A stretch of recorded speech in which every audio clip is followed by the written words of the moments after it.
A few days ago, we did an extensive breakdown on Odin and all of his powers. We did this to determine how strong he will actually be.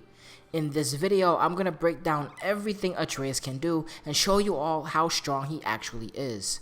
There is a lot of lore that wasn't shown off in the game. A lot of time went to figuring out all this information. So first, I want to thank Edgar for helping me get this info, and I appreciate it if you hit that like button.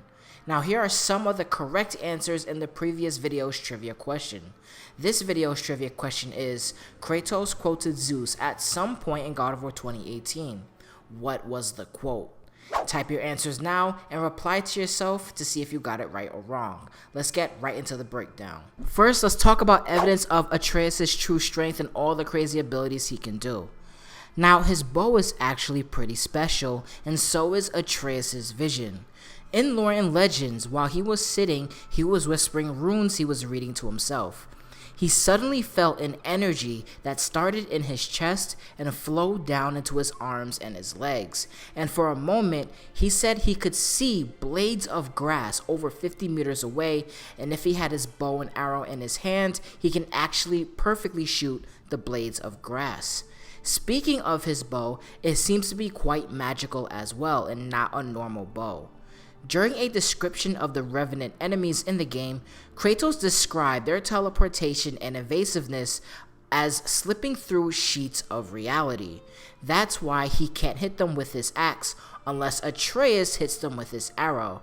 The Talon bow, which Faye made, can somehow hit enemies even as they fade in and out of reality. Deep down inside him, Atreus is actually incredibly strong as well. While in Helheim, he helped Kratos push the ship loose. However, there was a surge of strength that was inside of him that was coming out as he was pushing. This was said in the God of War novel. This actually makes a lot of sense. If you remember that moment where Kratos and Modi were having their interactions, Atreus couldn't save Kratos from that lightning that Modi was shooting at him, which resulted in Atreus being extremely frustrated, and we saw a Spartan rage-like aura come out of him. Perhaps he has more of Kratos' strength than he actually knew about. Also, let's talk about that scene because we got some crazy information about that same Modi scene. After that scene is over and Atreus goes unconscious, we go outside and we see that the entire Lake of Nine is surrounded by a vicious storm. Well, did you know that Atreus being near death actually created that storm? This was confirmed by God of War 2018's director Cory Barlog in an interview. The world has changed. You know, the red storm, as we're calling it, which is the epicenter right over their house, is off in the distance, and you kind of have this weird, almost bluish gray haze everywhere. It's the world is reacting to this imbalance. The world is reacting to Loki being near death, right? Now, what does this mean?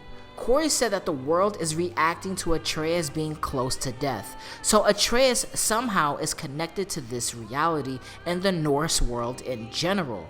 How? I can't explain, but the only other times where we see the world react to a god being near death or dying was in God of War 3. When each of the Greek gods fell, the world reacted to them. Poseidon's death caused floods. Helios' death caused the clouds to block out the sun. Hermes' death caused the plague, Hera's death made the plants die, and of course, Zeus' death caused lightning storms. And if you think about it, Atreus is connected to the Greek gods. He is part giant, part mortal, part titan, part primordial as well. Atreus is connected to the most powerful races to ever exist in the God of War universe, that him being affected by the weather or affecting the weather actually doesn't seem like a bad idea, and considering how powerful all these races are, he can probably do a whole lot more, let's be honest. Atreus has a deep power inside of him that I'm sure we're going to see in God of War Ragnarok. Lore and legends and the God of War novel all constantly hint at him having some latent power inside of him. He can survive Helheim's cold, which Mimir said not even Odin can survive. He can even survive Thalmor's cold breath, which barely looked like it even had an effect on him. He can actually learn any language despite even never hearing the language before.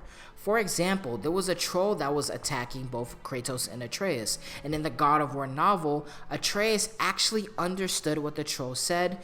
The troll basically said that Kratos smelled like a god, which Atreus yelled back at the troll, "Don't call him that." This makes sense because at this point in the story, Atreus didn't know that Kratos was a god, but even though he heard the language for the very first time, he picked it up almost instantly. We saw him do amazing things such as take out dozens and dozens of elves when Kratos was in the light. The director said in an interview that he was fighting for half a day or a little bit more than half a day. And that's it for this video. Moral of the story, Atreus can do a lot of shit, and he has so much power within him that I'm sure we're gonna see with God of War Ragnarok. But before I get out of here, what do you all think about Atreus? And the answer to the trivia question is the cycle ends here. In God of War 2, as Zeus was killing Kratos, Zeus said the cycle ends here, and Kratos echoed those words back at Baldur when he was about to kill him. However, the context for both quotes are fairly different. The full quote that Zeus was saying is, "The cycle ends here, you will not be the ruler of Olympus," which talked about control and Zeus's mindset only thinking about he wants to keep the power he has. Whether Kratos, on the other hand, is saying that the cycle ends here, we must be better than this, which obviously means the cycle of patricide must end. But let me know what you guys think about the quote and Atreus' abilities in God of War Ragnarok. I'm gonna be out of here. Thank you guys and girls for listening. Deuces.